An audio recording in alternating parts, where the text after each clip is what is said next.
you and the team for the work that we're doing. So thank you for that introduction. So my name is Kiara Smalls, she, her pronouns. I am in the great city of Philadelphia, also known as Lenape lands, and really excited to see everyone here today. I have a couple of housekeeping. I'll be quick so we can pass the mic to Jordan. One, if you're not on mute yet, please go on mute, just so there's no interruptions as much as possible.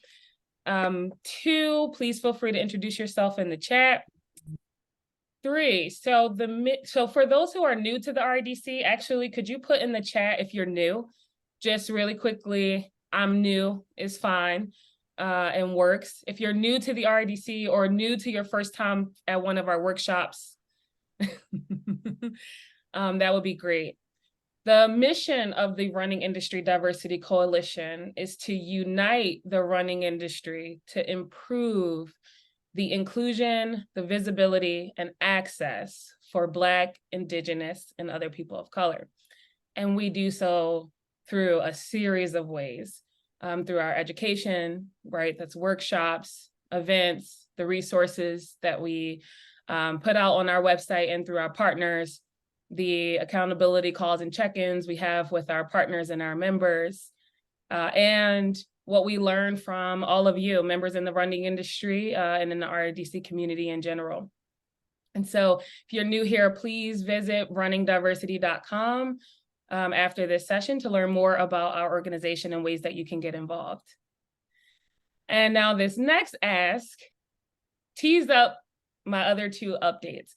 And so if you could take your phone or add a tab, open a new tab, and if you can go to your favorite platform, whether it's Instagram or LinkedIn, and if you don't have either, you can skip this part. But if you can go to your Instagram or LinkedIn and find the Running Industry Diversity Coalition. So on Instagram, it's just called Running Diversity. And on LinkedIn, it's the entire organization's name, so Running Industry Diversity Coalition. And please follow or like or join one or both of those platforms. So I'll give you 20 seconds. And if you're already there, thanks.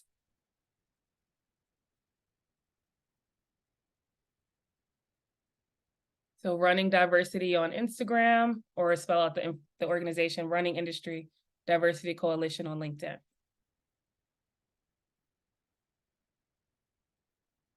Now, why we ask you to do that now before we get started is because we are seeking new board members to join our board and to join our organization. And so we just released a post on our website, and we'll link it here in the chat. And so please read that post and please nominate yourself or someone else to be considered to join the Running Industry Diversity's Board of Directors. I see a few of our members here today. They always show up for us and show up for the organization. And so thank you for being here. And we are excited to see your nominations, and we are happy to answer any questions that you may have after you read the form, the post. And then two, and this is my last update, is for anyone who will be going to the running event hosted by DivCom. It is, or TRE for short, in Austin at the end of November. We have a lot of plans during our time there together. And so we have a post on our website as well. We'll link it in the chat. Please take a look at it, check out our schedule, and we hope to see some of you there, whether it's our deep dive session on youth and running and how we can all remain relevant to the next generation of runners, or our big event called The Cookout, and it's exactly what you think it is. And so that's it for my updates. If I haven't met you yet, I look forward to meeting you and connecting with you. And I'll pass it off now to Jordan Marie Whetstone from Rising Hearts. And if you are new to Rising Hearts, you're in for a treat. And Jordan will give you an introduction of herself and the organization and take us into the screening. So I'll pass it to you, Jordan. Hi, everybody. So great to be in this virtual space with you. I'm just going to say this. I am pregnant with twins, so if it sounds like I am out of breath, I got 2 babies in my belly right now, pressing against my lungs. So bear with me on that. So I'm Jordan Marie Brings, Three White Horses Whetstone, founder and organizer of Rising Hearts. We've been around since January 2017. We began as a grassroots community organization, really trying to elevate Indigenous voices and the issues that were happening in Standing Rock, the fight against the Dakota Access Pipeline and climate justice efforts, and change the name, Not Your Mascot efforts in Washington, D.C. on Piscataway lands and Aconchitink lands. And then over the pandemic, after the murder of George Floyd and Ahmaud Arbery and Breonna Taylor, I wanted to go back to the way I was taught growing up. Matakuye Yasin, we are all related. And that is something that we said after our prayers, after ceremony. It is a way of life and a perspective that I was raised with. And I wanted Rising Hearts to embody that, because solely we were just primarily Indigenous focused. So after the murder of Black bodies and the civil unrest that was happening and the injustice that was happening, I wanted Rising Hearts to embody that way of teaching. And so we really created and pivoted to create these programs that were still going to prioritize Indigenous voices and our experiences, but we wanted to do our part in being a good relative by creating a platform and accessible pathways, communication pathways, virtual pathways, whatever it is that we could do and had the capacity and resources to do to really foster intersectionality within our own organization and not always have an Indigenous track.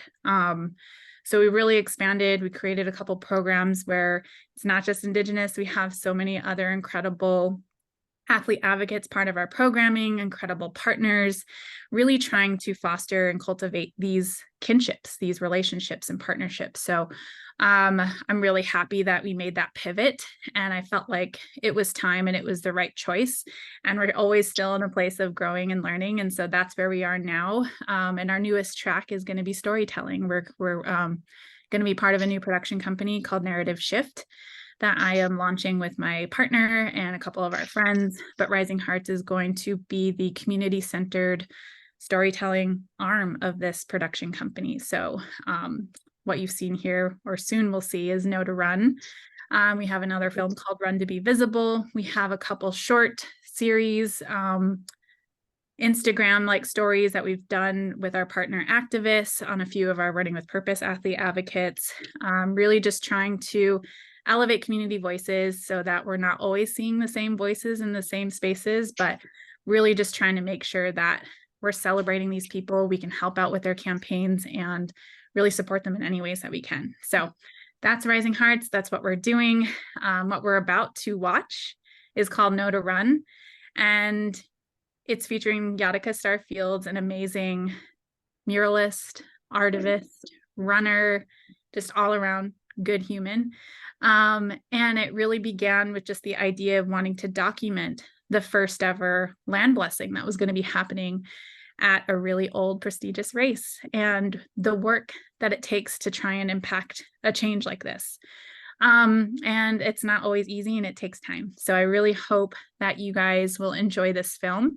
And then after it ends, I will give you a sneak peek trailer of the next episode of Callie Vinson that will be premiering at the running event this year in Austin, Texas. So let me share my screen here. I think this is the right one.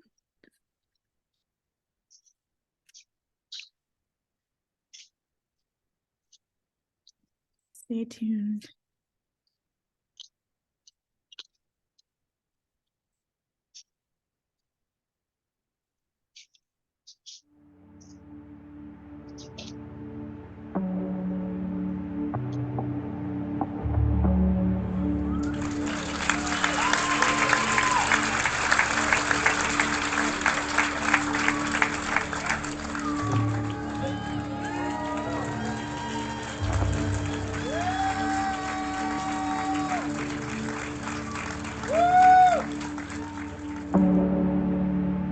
It's hard to describe what you call yourself.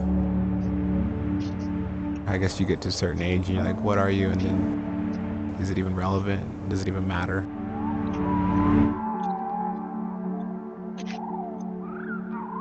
I come from a native family of artists. something that has been a part of me. It's something that's carried me through this life. Art is really powerful, and it's my way of talking to pull people in and hold different conversation, or maybe see something in another light. One thing that I wanted to talk about today is actually our creation story for Da'au, for Lake Tahoe.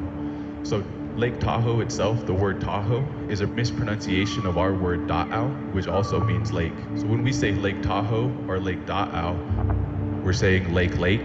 And kind of a funny thing that they do with language, right? And so we again always say that we've always been here, and we've been here long enough to see these things occur and to carry this knowledge forward. So when we talk about our lakes and our rivers and all of the places within our homelands, we talk about those as sacred places, as having significance and deserving to be protected and cared for.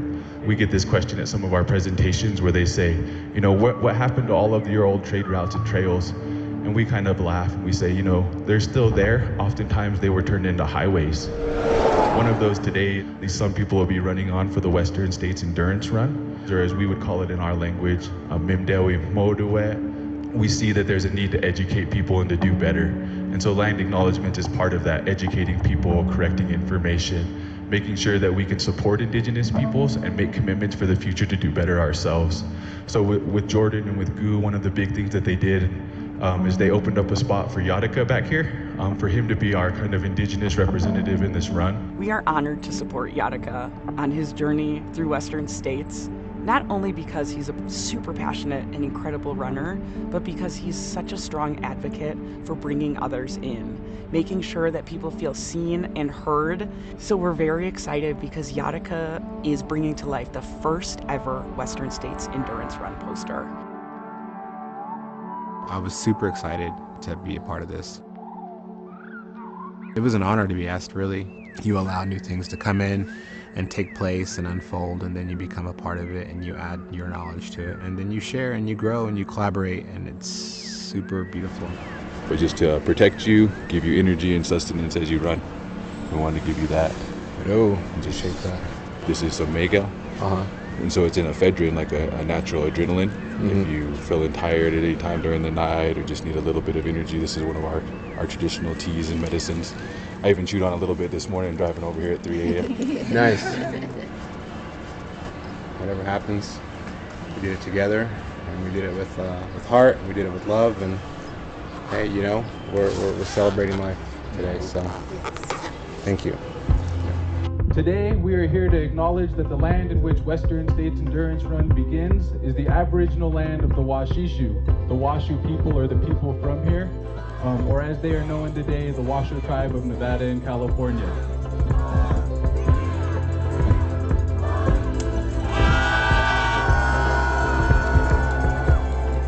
So as we prepare for the Western States Endurance Run, let us both acknowledge the original stewards of this place, the Washishu, and let us all think of the ways in which we can, through our daily lives, support Indigenous peoples and be better stewards of this land that we all enjoy so much.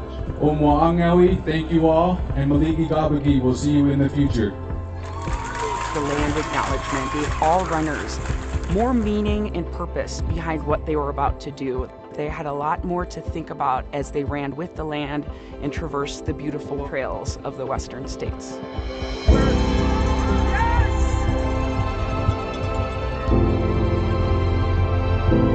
We need to have a new perspective of our relationship with land, and we need to make sure that we care about this place. Our actions reflect that kind of idea of caring.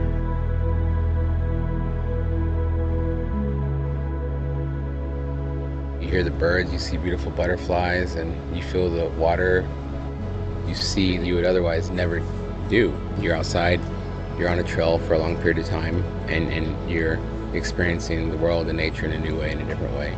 I think growth happens when we're able to communicate and to be able to listen and learn from each other, and I think that was happening at Western States.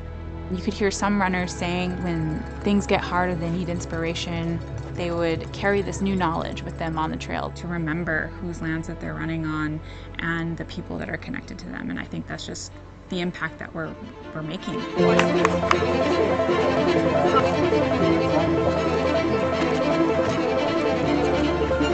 We pushed for something that we believed in, and we did it together, you know, on something that we all are a part of in movement and in spirit, you know, and in conversation for sure. Something that is going to have, you know,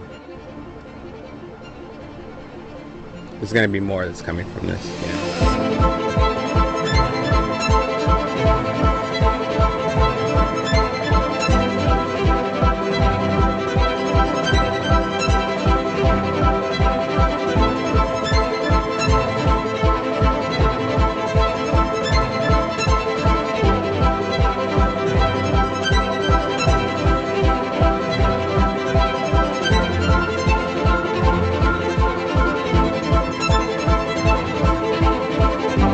Then the night came and everything shifts.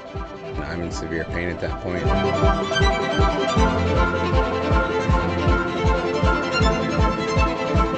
We're like filled with sweat and dirt. You got blisters and the blisters pop. Then I was like, oh man, I have 5 more hours of this course coming up, and I don't know if I can do it.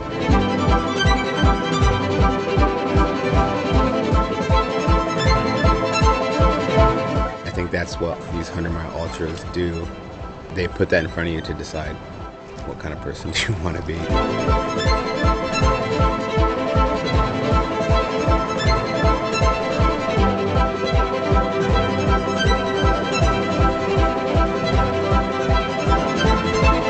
When you go through 22 miles in the middle of the night to the morning, there's a bond formed deeper than any words I could say. That's a life-changing experience. Took some deep breaths and said, I can do this, and worked through the pain. And it was the hardest thing I've ever done. And I went on another side of myself, you know, that I've never really been to, I don't think. He made me proud because I know how much pain he was going through. 6 months of training takes a lot out of your life, and then you're put out there, and it's a lot on your body and your spirit.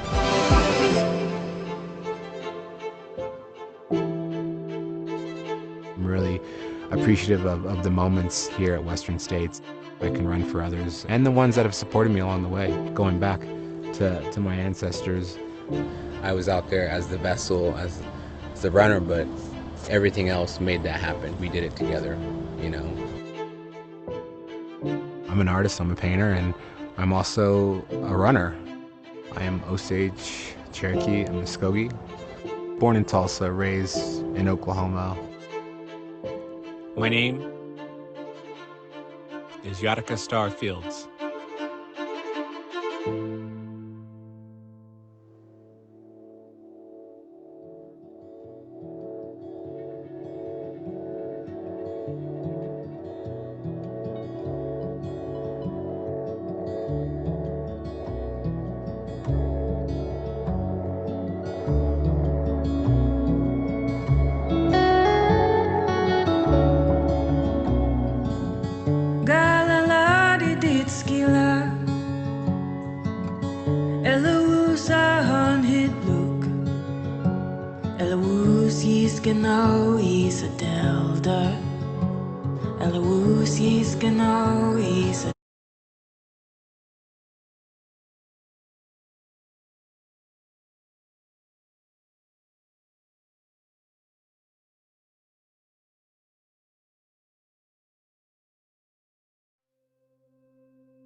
I was never a runner growing up as a kid. I actually hated running, and every sport I played was because it required the least amount of running. I was a soccer player, but a goalie because it required the least amount of running.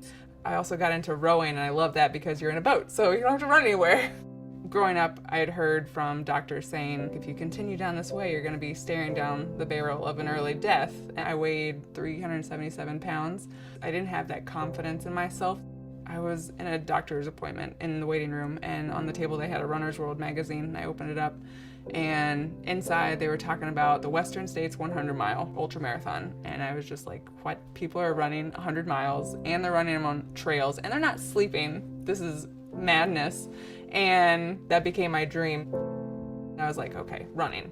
I've always hated this thing. If I can conquer running, then I feel like I could conquer anything.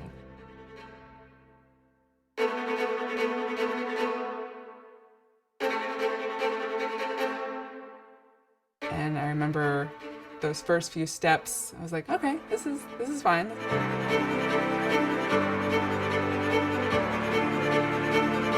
I remember getting into it and just my lungs were on fire. I remember thinking like, this is it. This is how I die, right here. I can't do this. And I got back and I remember thinking there's absolutely no way I'm doing that ever again. And the next day I did it again.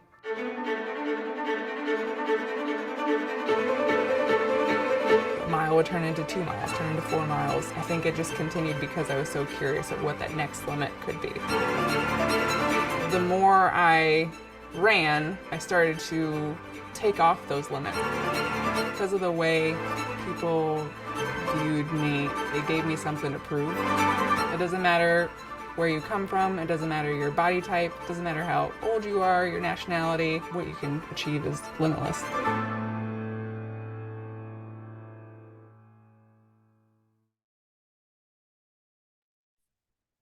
And there we have it. So we are working on that episode 2 as we speak, ready for premiere in end of November, right at the running event.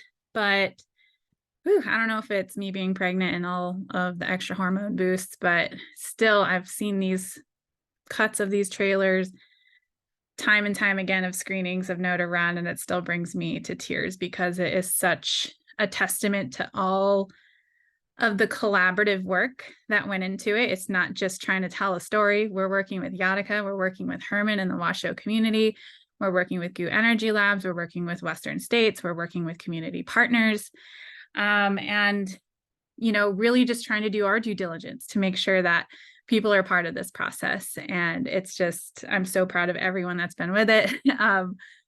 Yatika's story was really just to document the first ever land blessing, this first opportunity, but so many firsts came of this that we couldn't stop filming and we couldn't not document what was happening at Western States and what we were able to do at the training camp, what we were able to collaboratively do at Western States with the first ever inaugural poster, the first inaugural land blessing at the Western States camp and at Western States, the first ever Indigenous runners panel, and then creating the story. And so this is what it looks like, not even if you're Indigenous, any underrepresented voice and group coming into the running space, this is what it takes to get our foot in the door, to continue these kinds of conversations, to have these hard conversations. And it takes a lot of time and energy out of you, especially if you're the one that has to constantly re-educate. And I know many of us know what that feels like, and it can be exhausting.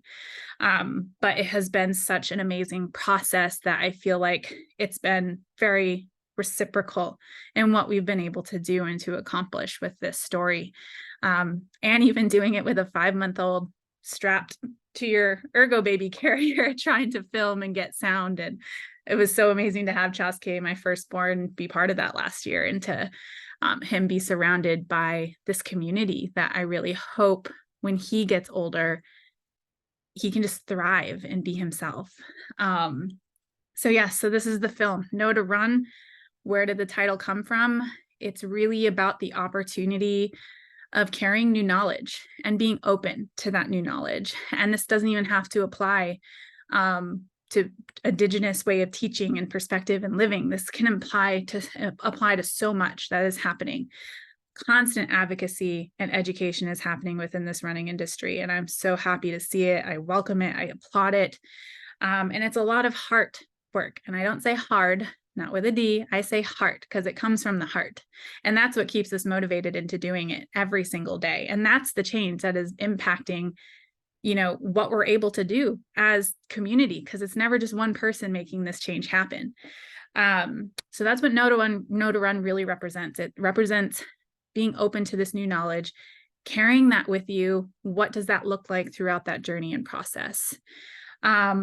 And so with episode 2 with Callie, who is an incredible body positivity advocate, fellow Janji field team member of mine now, that one is a continuation of what this kinship with GU, with Western States and other people that we're trying to work with looks like. It's not just a one-time opportunity. It's going beyond the land acknowledgement, beyond the one-time opportunity to do something cool we really are working towards long-lasting and sustainable change and impact. So this episode 2 is not only going to feature her own story, but it's going to feature and have a closer look at what this relationship has continued to grow into and what's going to come for year 3 for next year, as we're identifying our Indigenous runner and representative for Rising Hearts and GOO for next year. So we're really excited, and stay tuned for announcements on that, because that will be made pretty soon. But yeah, this is just such an incredible opportunity to document. And I feel like in a lot of these kind of DEI conversations within the running space, people need visual opportunity to be able to kind of grasp these concepts. And the concept of land acknowledgments, especially for non-Indigenous peoples, especially within the running industry, primarily they've been afraid of it. They don't know what it means. Sometimes we've been met with a little bit of hostility, a little judgment, assumptions about, well, this is land back and you're trying to just tell us that we need to give you all of our land back. So it's not about just that. It's going way beyond what that means. But I think it was an opportunity to really show non-Indigenous viewers what it looks like, what a land blessing is versus the land acknowledgement. And there is a difference. Rising Hearts has our own program running on Native lands, which is what sparked this kinship with GOO and what sparked this idea to document this opportunity with Yatika's story. So we're running a Native Lands initiative, and now we are going to transition into my presentation here. And some of you may know about us. I see some people on here, like my friend Suzanne Walmsley of the BAA. And I see a handful of others that we've worked with and collaborated with about implementing land blessings and land acknowledgements into their running events. So you guys can see my screen. Thumbs up. Perfect. Yes. All right, so here we are, Native lands. We just had the Know to Run discussion. We kind of did the exercise at the beginning, but if you were new or if you were late to hopping on, please jump in the chat and share whose lands that you're on if you know them. And if you don't, you can Google it. You can download the Native Lands app, go to native-land.ca and Google or find out whose lands that you're on. So take that challenge. So as I mentioned before, that film, a lot of our work with our Running on Native Lands initiative is primarily focused on bringing that first step into the running industry of bringing a land blessing or a land acknowledgement. And there is a difference. First, we want to acknowledge that we're all on stolen lands, stolen Native lands.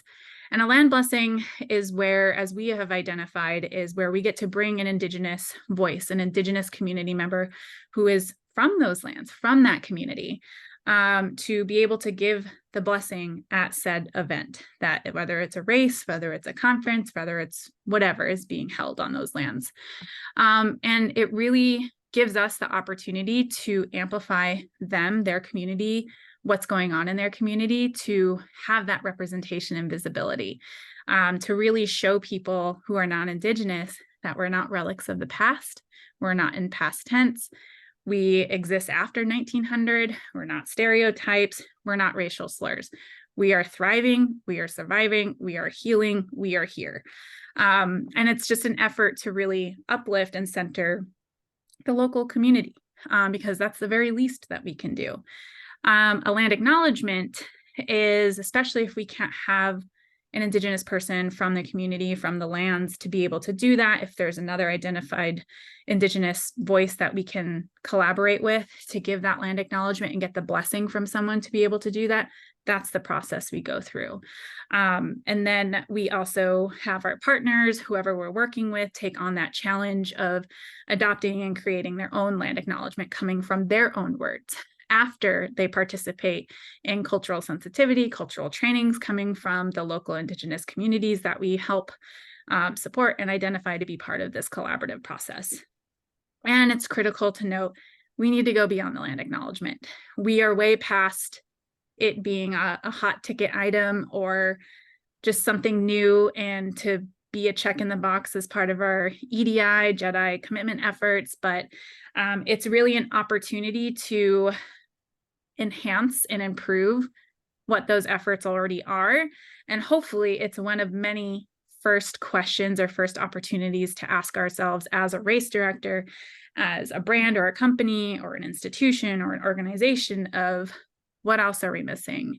If we're not creating a space that is inclusive of Indigenous peoples, who else isn't part of these conversations? What else can we be doing? So this is an effort of creating effective and meaningful partnerships with Indigenous communities. It's about bringing us together. It's for the continued visibility of Indigenous peoples, past, present, and future. It's the opportunities for continued education and reciprocal participation. It's about Indigenous land stewardship practices. It's an opportunity for increased public mental health outcomes and the well-being of Indigenous peoples and communities, because as we have seen in our Indigenous youth, when they are completely invisibilized, when our community is invisibilized, when we're not being included in part of these kinds of conversations, this leads to low self-esteem. This contributes to high suicide rates. This contributes to, mental health issues. And we want to make sure that we are creating these spaces where they see themselves in, and that they can be unapologetically themselves. And that's just not for Indigenous people. That's for everyone that we're all trying to do this work for. And the goal is, we also have a sticker of this, but it's live in kinship with the lands is to live in kinship with each other. It's about living in reciprocity as a means to heal our communities, to combat the climate crisis. When we talk about native lands or land back and Indigenous stewardship and practices, and it's also about being a good relative to each other. We need to be able to listen and learn, to be able to share our lived experiences in safe spaces, to be able to vocalize our own experience, and to feel valued and protected and supported in all those spaces. And so there's so much happening, especially when we're talking about the running industry. So much is happening right now to make sure that we have a foot in the door, that we are not being tokenized, that we're not feeling like a check in the box. And how are we going beyond that to really establish those kinds of relationships? So for our Running on Native Lands initiative, I have some amazing pictures here. In the top one, it's our Running with Purpose athlete advocates, Cheyenne Phoenix and Gabby Alcala. At this year's 2023, she is beautiful, 5K, 10K in Santa Barbara. This is our third year working with them. They've been absolutely amazing. And in the picture below, that's Mia Lopez, Chumash. She's been working with us for 3 years. But it's just a continued, relationship that we've been carefully cultivating. And it takes a lot of work and effort to make sure that, she's part of the process, that She is Beautiful as a race organization is continually doing better and improving. And this goes to a lot of our other partners that are participating in our initiative as well. So with our initiative, what we do is we go beyond just the land acknowledgement and the land of blessing. We help connect the race directors and communities, brands, companies with local Indigenous voices. We help bring the land blessing or land acknowledgement to life. It's an ongoing process to the event, group, or organization. We advocate for compensation for the Indigenous peoples that are being part of the programming, part of the process, because we will not be doing this stuff for free anymore. And if the race organization or company is on the smaller side where they don't have as much funds compared to some of our bigger partners, Rising Heart steps in and we make sure that they're compensated for their travel, their lodging, their speaking fee, whatever it is. We want to make sure that that's always prioritized. And then if it's possible, we wedge ourselves in a little bit deeper and we try and collaborate with them more on their DEI efforts. We either evaluate what their current policies are, we have ongoing discussions, but we try to see how else can we create an inclusive environment so that not just Indigenous peoples are benefiting from, but who else can be benefiting from this amazing opportunity that could be happening for them, but they may not see themselves in that space. How can we start addressing these issues, and how can we make it a safe and inclusive and supportive space for so many people that may want to participate? And now, as part of our initiative, we require our partners to adopt their own land acknowledgement. And by what that means is we work with the local Indigenous voices to provide cultural sensitivity, cultural trainings, that they have to participate in, either a 1 to 2 hour training. And then they work closely in writing their own land acknowledgement that will be on their website, or however it's going to be placed within their organization. And then we, and us as Rising Hearts and the community, we review it, but we make sure that they are not just copying and pasting, the land blessing or the land acknowledgement said by an Indigenous person. We want to make sure that they're actively participating and learning in this whole entire process. And then we also require actionable commitments, things that they are going to do beyond comped entries. Okay, so it started with land acknowledgements. Now we're getting free donations to their comped entries, but like, what's going beyond that? How can we make sure that the community at large is going to be truly benefiting from these opportunities? And so it's up to them to commit to as many or as little as they want. You don't ever want to bite off more than you can chew. So we always start off with like 1 or 2, but it's up to them of what that looks like. It could be creating panels. It could be a community-centered project that they wanted to, or it could be expanding their board or creating an advisory board, and bringing on more representation that is more reflective of the communities that they're trying to create. And then it's just bringing visibility to the importance of Indigenous stewardship as it intersects with land back efforts. So this is always a continued ongoing conversation as we talk about public lands, as we talk about national parks, as we talk about all of these races and opportunities and events happening on stolen Indigenous lands. And how does that intersect with Indigenous knowledge in terms of curbing the climate crisis? How can we be giving back to these efforts? And so another commitment that's not on here is we leave it up to the race organizations or directors to prioritize a portion of the registration fees or a donation at their request to go back into local community efforts or going back into climate justice efforts, making sure that we are prioritizing the lands and the people at the same time. So as mentioned before, if you don't know how to find the lands that you're on, the Metsley projects, they have a great resource to learn more about it. You can download the Native Land app. You can do the nativeland.ca. There is a phone number. Sometimes it works, sometimes it doesn't. So please do not always rely on these technological opportunities, because also they are always improving. They are trying to make sure that things are happening more accurately.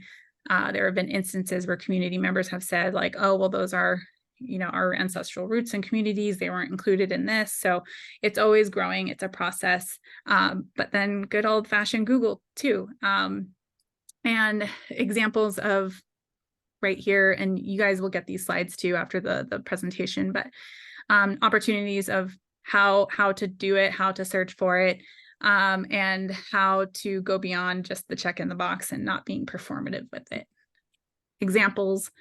I always, when I take photos of like running or these really neat opportunities, I like to include a little acknowledgement in my photos on social media or in our newsletters. There are certain ways to do it, however it feels to you. Then there are, and then this other one coming from the Seattle area, which when I first visited, I really appreciated because there was a petition to get the Duwamish tribe to obtain federal recognition. So I included that in my acknowledgement post when I shared a photo of Rosalie Fish and I. And then there was another one where you can pay rent as a visitor. And then so many other people that I was speaking to already knew about this opportunity, and we're trying to give back to the Duwamish community. So I thought this was really neat. So there might be other kind of awareness campaigns locally that you can try and find and include those in your resources or posts. So as we finished that film, an exciting opportunity came about with Yatika and with GU to create a collaborative gel flavor, and that's the raspberry lemonade flavor. It's been so exciting the last almost year in the development of this and the launch of this, but a portion of the profits go to Rising Hearts. The artwork that you see in the top right was made by Yatika, just truly beautiful and just a testament to who he is as a person. And then in the bottom left corner, you see our little motto, be a good relative, and a reminder to all of you and to anyone who eats these gels. And then there's the website, and then 10% of the profits go back to Raising Hearts and supporting a Running on Native Lands initiative. But yeah, please check it out if you haven't already, or drop in the chat, share some raspberry lemonade love if you've tried it before. So what's next for Rising Hearts? We have our 4th annual Indigenous Peoples Day, our virtual 5K, 10K, half marathon trifecta. That's been really great to organize the last 4 years. We have the Let Them Run virtual event, October 14th through the 15th, awareness and solidarity with my John G. Field team member athlete, Cal. They are right now experiencing a lot of anti-trans efforts to keep them from competitive running. And they still don't know if they're able to compete in the Chicago Marathon, which is happening this coming weekend. So Rising Hearts reached out to Cal, wanted to collaborate and support and raise funds for an organization that they're identifying right now, but we just hope that we can help amplify this issue and have this as a continued conversation. We have our Truths Giving event for Miler happening November 22nd through the 25th. We're partnering with our partner 4 years in a row now, Renew Earth Running, Michael Harrelson, a good friend of mine. And then I also see Sergio on here, who is also a board member with me there. And then the next thing we have up, the running event. We are having our community fun run and no to run screenings with the premiere of Callie's story on November 29th from 6 to 8 p.m. at Central Machine Works. And then earlier that day, we have our first ever panel with the running event called Kinship Building, Creating Inclusive, Diverse, Safe, and Meaningful Spaces. So we're really excited for that. An opportunity to continue these conversations, to hopefully network and, meet more of you awesome people. And hopefully it leads to more fruitful things. But again, thank you so much, Wopi Latanka. Many thanks for participating in this workshop and for watching these films and for listening to me talk about native lands and the impact that it can have in such a positive and meaningful way. These are how you can follow me, follow Rising Hearts. We have our website. Please join our newsletter. We have a big one going out on Thursday. Let's see. Yeah, that's about it. Yeah. Thank you so much. And I'm open to any questions, comments, anything you guys have. I think we had one in the chat already. Let me go back. We had one. I don't know if you know this. How many races are actively participating in the Running on Native Lands initiative? Do you know? We have 20 right now. Wow. All from small, like local, like small town to like big with Western States, with She Is Beautiful, with Canada Running Series for the Toronto Marathon coming up in 12 days, which we're really excited. And we're sending 2 of our Running with Purpose athlete advocates, Gabby Alcala and Natalie Randall, to that marathon. So we're really excited for them. And then we have like our other partners, race organizations like Pacers Running. But yeah, we're excited. We'd love to grow and work more on these efforts, but we need more funding. I would love to hire a programs coordinator specifically for that position. But we have a part-time person right now helping to handle a lot of these communications and a lot of scheduling. Amazing. 20 is no small feat. We had another question. How many episodes will your No to Run film project go?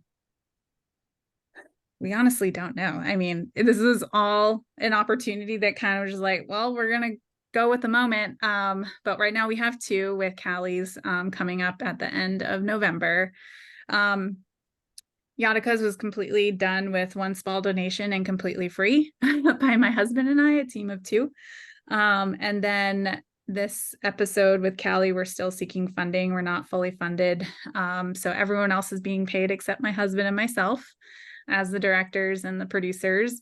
And then if we can find and lock in funding for episode 3 for the next Indigenous runner, which we're really hoping we can, if we can get funding for it, then we will do it. But I have to set a boundary of if we don't get funding, as much as I would want to. And I know my husband would probably be on board, but I just can't put us through that again and doing it for free. So yeah, if you know people that would want to support an episode 3, please reach out. We would love to have those kinds of conversations, and we have donation packages and what that looks like and what that includes in terms of assets, in terms of logo placement, everything and beyond that. But yeah. And I see another question. The slides will be shared. I'll email these updated slides to Abigail to make sure that you guys all get it. Got 2 more questions and then we can wrap soon. In reference to the Toronto Marathon, do you know of the ways the First Nations in that area will be acknowledged, in the sense of, is there a predetermined land acknowledgement / blessing, or, oh, and beautiful presentation. They gave you a compliment. Thank you, Shannon. So we have a couple partners we've been working with in the Treaty 6 territories in Toronto, or I think that's how you pronounce it. But yeah, we've been working with them for the last 3 years, and we've connected them with Canada Running Series and the outside partners that are helping to put on this event. So basically the purpose of running an on Native Lands initiative, after the 1 or first 2 opportunities, Rising Hearts is there to just help amplify and support, but it's really like our goal to kind of step out of the process, because we hope that with enough time of communicating, of in-person time meeting and helping to facilitate these conversations, that we hope that it turns into this kinship that they were able to establish with trust and with the commitment from both sides. And then for us to just be a supporting player. So that's what we've kind of transformed into with working with the Toronto Marathon. But we've been working with a friend, Crystal, who's been connecting the organizers and the partners with some community, local Indigenous community like artists that have helped create the logo. And I think they have some t-shirts happening there. So I don't really know everything there that's going on, but there is a land acknowledgement that is happening. Awesome.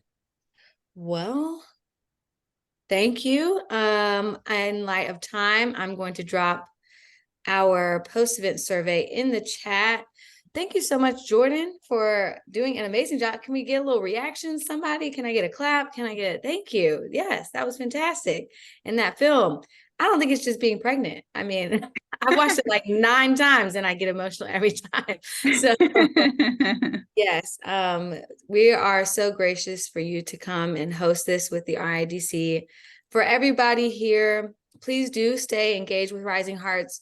In our follow-up email, we'll send you a few ways you can do that. And we will also share the slides as promised, and a link to this survey if you don't have time to hang out and fill it out now.